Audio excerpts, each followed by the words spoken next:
Dude, these days are so ridiculous. Let me tell you what just happened because it was funny. I was looking around for my headset mic, which I don't use in the video, but I need it to set everything up. And I was hunting for it and I was pissed. I'm sitting right here, like right now. This is like 30 seconds ago. And I was like, are you kidding me? Like, where could I put it? It's like, oh, it's already plugged in. It's right here. It's that microphone. It's not the microphone you hear, but it's a microphone that I need to make everything else work, because that's how I do things. I don't know if it's smart or stupid, but like, I was so pissed off. And it's like right here. Anyways, one of you, or more than one of you, said that I should say a phrase to thank y'all. I didn't know what language it was. I assumed it was Indonesian, but when I put it in Google Translate, it said it was Filipino. So, or Tagalog, I'm guessing. The only thing I know in Tagalog is Kumusta ka? That's all I know. But let's try the other one, even though I don't know anything about how it works. I don't know the grammar. Potenjina mo aking mga fans. Yeah, because honestly, I hope that means thank you so much. I hope it means thank you so much. Because like, this is crazy. Like, everything that I do here feels crazy to me, but you're outpouring. Obviously, you love Alip. Obviously. I love him too, but obviously you love him. But I can't pretend I'm not him. I'm not him. I don't do what he does. I don't make the videos he makes for you. And so I'm very humbled. I'm very humbled that you take time out of your life to spend some time with me and him. But you don't need me. You could just go watch him. So thank you. Thank you. It means a lot. It really does mean a lot. Okay, so let's talk about this song, If You're Not the One, by Daniel Bedingfield. Okay, so I'm gonna move my mic pack to my pocket. Upon picking this song, who knows why I pick anything? Any reason I told you why I picked it would not be true, because there's not really a reason. I just scroll through his videos and I'm like, that one. In the beginning, okay, I did like Sweet Child of Mine, Guns N' Roses, and Godfather, because those are songs that I know and I grew up with and I love those songs. But now I kind of just scroll through and I'm like, oh, let's do this one. So when it comes to Daniel Bedingfield, the only song I know by Daniel Bedingfield is the Gotta Get Through This, with this cool bass line.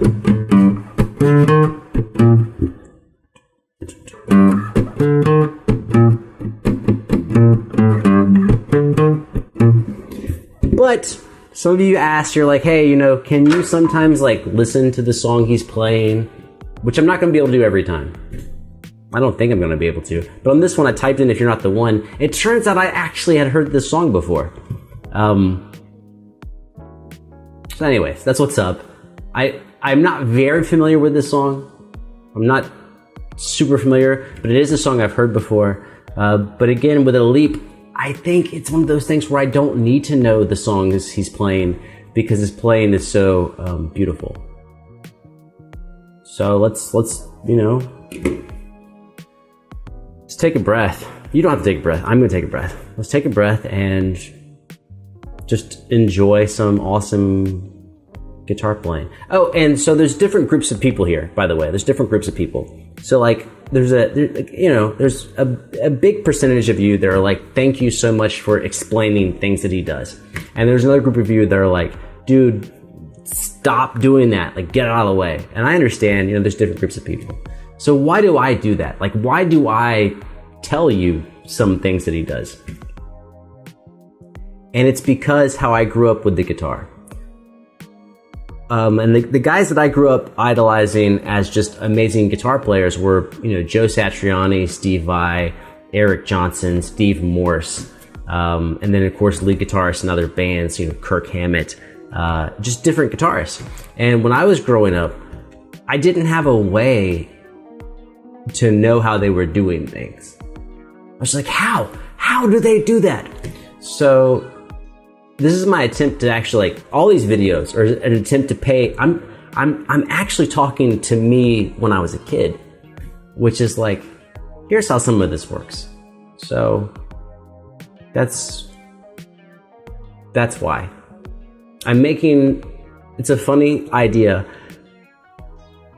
but I'm kind of making this video for me many years ago. Anyways, I'm gonna click play, you click subscribe, let's do it.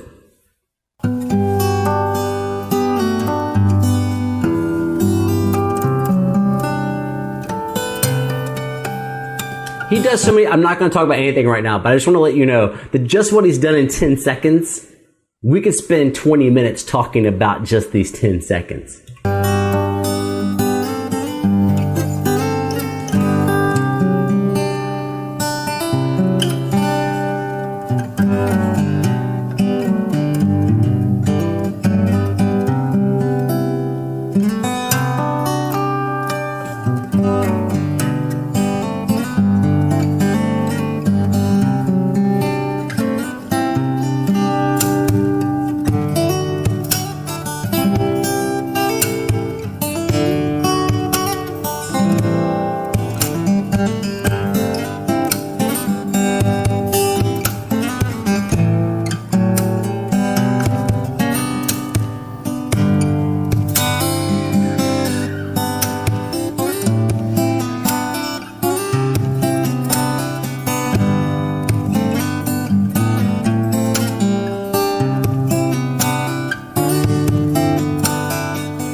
We're back to this. This is the part that I recognize from the song. He already played this section, obviously. We're 28 seconds from the end.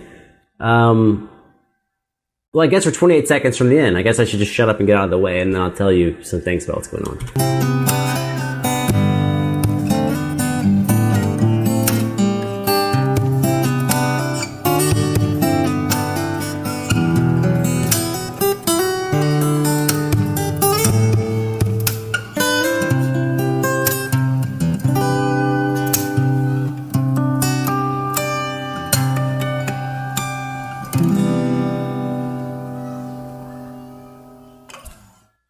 Hell yeah. So let's cover some stuff. Put my mic pack in my pocket. And let's grab an acoustic back here. So I'm gonna give you some details that are just really related to efficiency. And you know what? I'm just going off the top of my head. So like, I'm not gonna pretend like I have an outline. I just heard the song for the first time. I mean, what do you want me to do? Okay, so number one is, the first thing that catches me off guard is, I'm trying to like not bump the mic so much, is just attention to smart playing, which might not make this easier for you, but it might make it easier for things you do. So we know Alip can do a lot of things percussion wise. We've got the bottles, right, where he like taps on the bottles here. And of course we've got taps below the sound hole, right? And taps on here, and taps here, and taps underneath the guitar. But you'll notice in this song that the only taps he does are with the base of his hand up top. Why? Now it sounds cool, it sounds like a bass drum, but why is that the only percussion? Because he has so much to play with his fingers that if he plays with his hand here and he hits, look where my fingers are. They're immediately above the strings. And I can immediately go back to playing. If I tap here, I have to pull my hand backwards to get in a position to play. So his percussion is very well thought out. It's to make sure he can play everything else that's going on. Other than that, we've got a lot of these. Really, I think one of the most common things we hear from Alip is this half step up, half step down, but faster. That's all the time.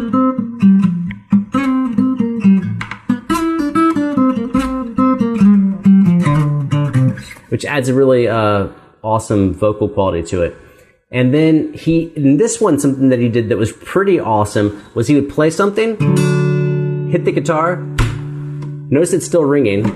I don't know if you can still hear it, but if I hit it, tap, and then he would slide.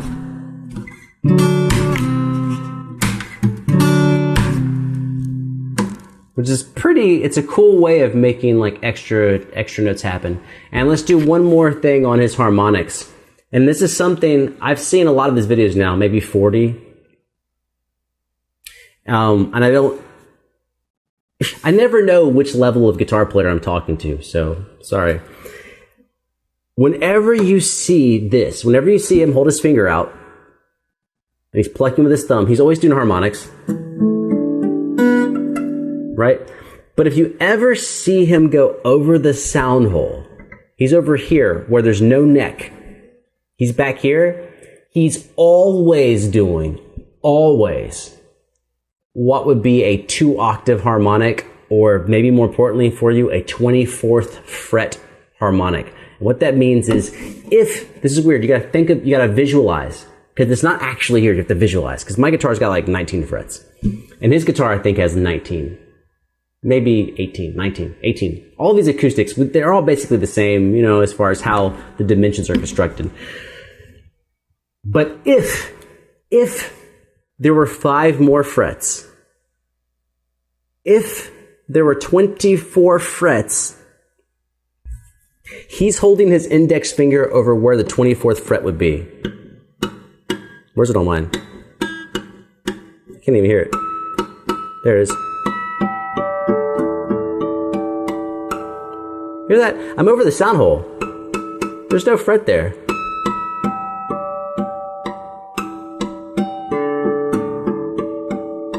And so he's always doing that. Now, by the way, that's the same sound as a 5th fret harmonic. Same thing as this. Can I reach it? I'm missing, my bad. Well, this is proof. This is why you don't do it up there. It's so hard to move your hand from here to up there that that's a bad idea. So instead of playing them here, at the 5th fret, we play them at the 24th fret. Because the sound is the same. Because really what we're doing is dividing the string up by a fraction, and these are 1/4 the length. So it turns out the note you get from 1/4 from here to here, 1/4 from here to here, is the same sound you get as 1/4 from here to here. And that's the sound. Now, which one you use depends on what's going on with your hands. If your left hand is free, then you use these. Because it's easy if this hand is free. If this hand is busy, like playing chords, then you're going to reach over and hit those. Anyways, that's just some talk about harmonics. Oh, and in case you want to know what pitch that is, that pitch you're hearing is 2